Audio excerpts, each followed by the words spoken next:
Muito bem, meus amigos do Café Expresso, estamos chegando para mais uma coluninha muito especial aqui nessa semana, muito especial, claro que é uma semana pós-GP do Canadá, pós 500 milhas de Indianápolis, e a gente fica muito feliz, né, quando tem um domingo como esse aí de corridas.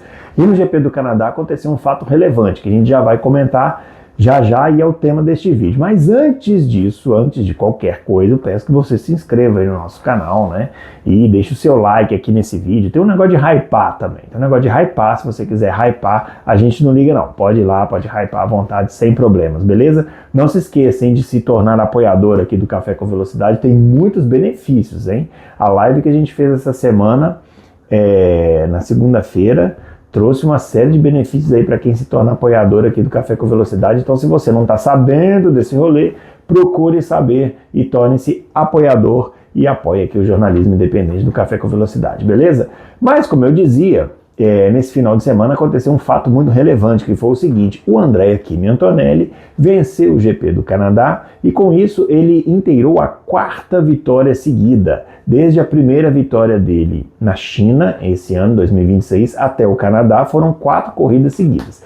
Então, quando ele venceu o GP de Miami, ele igualou um recorde, todo mundo comentou isso, né? Qual é esse recorde? O recorde era aqueles pilotos que tinham vencido a sua primeira corrida e depois mais 2 seguintes. E agora o Kimi Antonelli está sozinho nessa daí, porque ele é o único na história da Fórmula 1 que venceu 4 provas, as suas 4 primeiras provas de forma sequencial. E esse é um recorde muito interessante, pessoal. Pode parecer uma bobagem, né? Mas é uma coisa bem rara o cara conseguir ganhar uma corrida e depois conseguir ganhar corridas em sequência. Eu fiz um levantamento aqui, vocês vão se surpreender. O recorde anterior pertencia ao Damon Hill, né, inicialmente, com 3 vitórias seguidas, e depois passou para o Mika Häkkinen, que igualou esse recorde com 3 vitórias seguidas também. E veio o Kimi Antonelli agora e bateu o recorde. Mas vamos falar desses 2 primeiros, né? Vamos falar dos pioneiros aí desse recorde, que seria o Damon Hill e o Mika Häkkinen. Vamos começar pelo Damon Hill, piloto campeão do mundo, né, em 1996, um piloto muito contestado, né? Muita gente tem o Damon Hill como o pior campeão da história da Fórmula 1, e enfim, pode ser para algumas pessoas, isso daí é uma questão até pessoal. O Damon Hill não era também assim, chegar aqui e falar, nossa, que piloto sensacional, mas ele também não era assim, né, pessoal, um piloto tão incapaz. Eu, por exemplo, acho que tem outros campeões piores, mas isso pode ser assunto para outro dia, né? Bom, o Damon Hill, ele registrou a primeira vitória dele na temporada de 1993, temporada em que ele era piloto titular da Williams, que era a melhor equipe do campeonato, né? Aquele carro de outro planeta, né? Por que ele foi parar, né, na Williams, né? Sendo que o Damon Hill nem era esse piloto todo, né? Porque o Damon Hill era piloto de teste da Williams, ele estava na Brabham em 1992, ele era piloto de testes, né? E a Williams ficou sem piloto, né? No final de 92 contratou o Prost, né? E é evidente que tinha uma fila de pessoas para poder fazer dupla com o Prost, mas o Prost não queria muito fazer dupla com pilotos de grande capacidade, né? Por motivos que a gente já conhece aí, já são históricos e tal. E talvez por isso tenham escolhido o Damon Hill, que era o piloto de testes, né? O Prost deve ter olhado os tempos e falado assim, esse aqui serve. Só que o Prost quase se deu mal nessa história aí, porque o Damon Hill não fez uma temporada ruim em 1993. Se você for olhar bem, corrida por corrida, e eu tô falando isso porque eu assisti essa temporada, não tem muito tempo, né? Assisti já com outra cabeça, né? Já mais amadurecido, vendo ali as corridas. Cara, o Damon Hill poderia ter conseguido essa primeira vitória dele, que veio só no final da temporada, veio só na metade da temporada, poderia ter conseguido já no GP da Espanha. Bom, teve o GP do Brasil aqui, né? Que ele foi ultrapassado pelo Ayrton Senna, naquela ultrapassagem histórica no Laranjinha e tal. Mas depois ele teve uma quase primeira vitória na Espanha, quando tiraram, a Williams mandou trocar de posição, deu aquela ordem de equipe marota, né? Depois dessa vitória poderia ter vindo na França, onde ele também liderava, aí faltando um pouquinho para acabar, o Williams chamou para o box, porque olhou e falou, o pneu está muito ruim, vamos trocar de pneu. Lembrando que naquela época não tinha troca obrigatória, né? E a Williams julgou que deveria chamar o Damon Hill para trocar pneu, mas achou que não deveria chamar o Prost. Interessante, né? Na França, né? Enfim. Depois teve o GP da Inglaterra, que é aquele GP bem que todo mundo se lembra, né? Que o Senna ficou ali segurando o Prost, o Damon Hill aproveitou, abriu uma grande vantagem, estava liderando a corrida tranquilo e o motor Renault, foi pelos ares. e aí com isso o Damon Hill também perdeu a chance de ganhar essa corrida. E eu acho que a mais doída é no GP da Alemanha, né, que ele liderava a corrida até faltarem 2 voltas para o final, quando o pneu traseiro da Williams dele explodiu, e aí o Damon Hill perdeu a chance de conseguir essa primeira vitória. Mas ela veio na corrida seguinte, no GP da Hungria, né, uma corrida bem tranquila para ele. O Prost deixou o motor apagar na largada, teve que largar na volta de apresentação, teve que largar em último, e aí com isso o Damon Hill navegou tranquilo ali, venceu a corrida. Segundo colocado foi o Patrese, terceiro foi o Gerhard Berger. Depois, na prova seguinte, foi a corrida na Bélgica. Já era uma corrida que o Prost já estava bem administrando ali a pontuação no campeonato. O Damon Hill também dominou a corrida sem problemas, venceu essa segunda prova na carreira. E a terceira veio na Itália. Corrida na Itália, que o Damon Hill ele venceu também. Essa ele deu um pouquinho de sorte, que o Prost quebrou o motor ali quase no final da corrida e a vitória caiu no colo dele.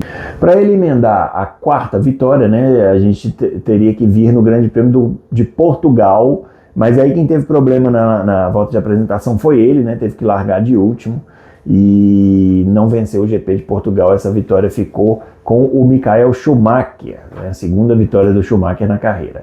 Muito bem, foram então as 3 vitórias seguidas do Damon Hill em 1993. E aí depois esse recorde foi igualado pelo Mika Häkkinen. Mika Häkkinen, piloto finlandês, esse já mais reconhecido, né? O pessoal gosta aí mais do Mika Häkkinen, gosta mais do que gostava do Damon Hill. O Mika Häkkinen, que estreia na Fórmula 1 em 1991, é contratado pela McLaren como piloto de testes em 1992, né? E estreia como titular da equipe no meio da temporada de 1993, nesse GP de Portugal, que a gente citou aqui, que o Schumacher venceu. O Mika Häkkinen estreou ali no lugar do Michael Andretti, que tinha sido dispensado pela equipe, depois de uma passagem muito conturbada, né? Aliás, essa é uma boa história pra gente contar aqui no Café Expresso, né? A passagem do Michael Andretti pela Fórmula 1. E o Mika Häkkinen estreia, se classifica na frente do Ayrton Senna, nessa corrida aí no grid largado, que deixou todo mundo assim, ó, de queixo caído. E aí depois ele bate na corrida, enfim, ele faz mais 3 provas naquela temporada, consegue um pódio no Japão. E aí o Mika Häkkinen enfrenta aquele problema, ele vira o titular, o piloto principal da McLaren, né, de 94 em diante, com a saída do Senna. E a McLaren no momento de transição, primeiro tem aquele motor Peugeot que vivia quebrando, explodindo, né? E depois a McLaren começa com os Mercedes, mas no começo com muita dificuldade e tal. E a primeira vitória do Mika Häkkinen vem de uma maneira meio inusitada lá no GP da Europa de 1997. Esse GP da Europa de 1997 é a decisão daquele campeonato, vocês se lembram? Quando o Schumacher estava sendo perseguido pelo Villeneuve, ele joga o carro em cima do Villeneuve, né? Se dá mal, né? Vai para a caixa de brita. O Villeneuve continua na corrida, mas ele fica lento ali na pista, passeando e tal. Aí as McLaren chegam, por algum motivo que desconheço, o Häkkinen e o Coulthard tinham trocado de posição ali em determinado momento, e o Häkkinen estava em segundo, ele passa o Villeneuve ainda entrega a segunda posição para o Coulthard, né? E o Mika Häkkinen vence aquela corrida. Corre a boca miúda, né, que tinha um acordo ali de bastidores entre o Frank Williams e o Ron Dennis, porque dizia que se o campeonato já estivesse decidido, no final da corrida, o Villeneuve entregaria a vitória para a McLaren, se fosse esse o caso, né? Eu não sei, vou ser bem sincero para vocês, é um acordo assim...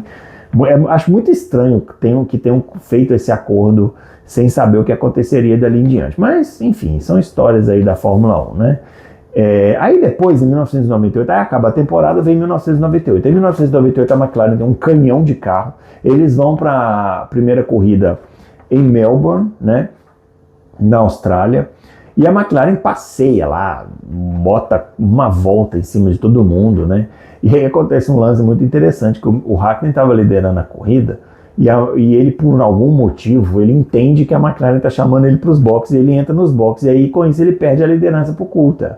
Mas não era para ele ter parado no box. Aí o que a McLaren faz? Vai lá e manda trocar de posição, manda os dois trocarem de posição, e o Coulthard cede a posição.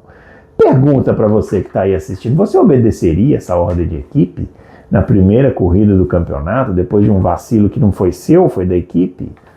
Deixe aí nos comentários a sua pergunta se você deixaria o Mika Häkkinen vencer a corrida. O fato é que caiu no colo do Mika Häkkinen essa segunda vitória, né? E depois ele vence o GP do Brasil aqui também, que foi a segunda prova daquela temporada. Aí depois tem o GP da Argentina, que esse foi vencido pelo Michael Schumacher, e o Hakkinen terminou em segundo, então não conseguiu a quarta vitória seguida. Esses foram Mika Hakkinen e Damon Hill. Agora vejam vocês, por que esse recorde é interessante, né? Porque são raríssimos os pilotos que conseguiram chegar à primeira vitória e depois uma segunda seguidamente. Terceira nós já vimos aqui, né? Foram só esses três, Antonelli, Hakkinen e Hill. Duas primeiras vitórias consecutivas, foram só 4 pilotos na história. Eu fiz um levantamento aqui e, olha, fiquei surpreso com o resultado. O primeiro que conseguiu esse feito foi o Alberto Ascari, que venceu com a Ferrari os GPs da Alemanha e da Itália de 1951.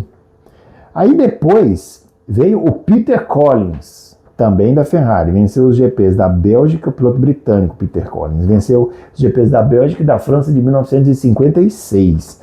Aí a gente dá um pulo lá para os anos 80, o René Arnoux, piloto francês da Renault, venceu os GPs do Brasil e da África do Sul de 1981. E depois dele, um que todo mundo conhece, né? O inglês, o Nigel Mansell, venceu os GPs da Europa, que foi disputado naquele ano em Brands Hatch, em 1985, e na África do Sul em 1985. Então vejam como é raro um piloto vencer a primeira corrida e emendar uma segunda na sequência. Por isso que esse recorde do Antonelli é muito importante, porque ele conseguiu 4, né? Eu acho que dificilmente isso aí vai ser batido, né? Pelo menos, não sei se a gente vai estar aqui neste planeta para ver este recorde ser igualado ou batido, não é isso? Muito bem, pessoal, esse foi então o nosso Café Expresso dessa semana, sempre tentando trazer curiosidades aqui para vocês, principalmente aí da história da Fórmula 1. De novo, não se esqueça de se inscrever aqui no nosso canal, não se esqueça de curtir esse vídeo, vamos hypar muito, né? E ficar ligado aqui nos produtos do café, porque tem muita coisa boa para você aqui no nosso canal, beleza? Um grande abraço e até o próximo Café Expresso. Valeu!